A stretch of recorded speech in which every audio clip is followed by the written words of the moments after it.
குற்றால குறவஞ்சியின் அமைப்பை விளக்குக.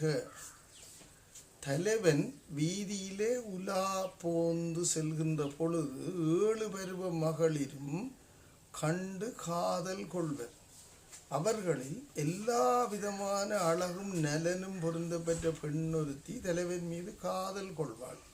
தனது காதலை வெளிப்படுத்துவாள். ஆனால் அந்த தலைவன் எவருக்கும் எட்டாத முறையிலே சென்று விடுவாள். அதன் பின்னர் தலைவியினுடைய தவிப்பும் தலைவி தோழியரை தூது அனுப்புவதும் இப்பகுதியிலே கூறப்படும்.